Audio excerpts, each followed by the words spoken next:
قیامت والے دن مسجداں کی کمن گیا یا اللہ اتنے بوجھ دل سن ٹکر ساری زندگی میں تیرے نام دے گھر دا کھا دینے جدو یہ اقبال کہندا یہ مصرع لکھ دیا کسی شوخ نے محراب مسجد پر کہ یہ ناداں گر گئے سجدے میں جب وقت قیامت.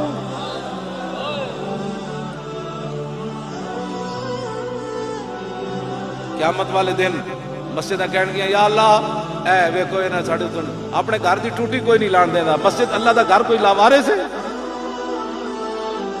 پاکستان مسجد کے اوپر جی دہشت گردی ہوتی ہے. میں کہا دہشت گردی جڑی ہوتی تو انہوں پتہ ہے دہشت گردی والے چہرے بیٹھے ذلیلو دہشت گرد ہوے جنہیں تو فوج کے خلاف بھی بولیا نپو نہ انہوں گٹر دو الطاف حسین کیوں نہ نہیں دیتا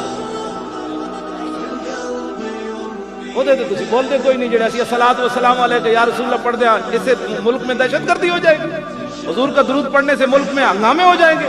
جس طرف اٹھ گئی دم میں دم آ گیا جمعے تو بعد یہ پڑھیے تو محلے جگ لگ جائے گی.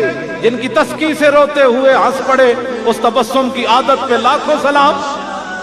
یہ پڑھنے سے کیا ہوتا ہے گھروں میں جو مائیں بہنیں بیٹھ رہی ہوتی ہیں ان کو کہتی ہیں واہ جی حضور کی یہ بھی شان ہے یہ بھی شان ہے یہ بھی شان ہے. ڈرو خدا سے ہوش کرو کچھ مکر و ریا سے کام نہ لو یا اسلام پہ چلنا سیکھو یا اسلام کا نام نہ لو.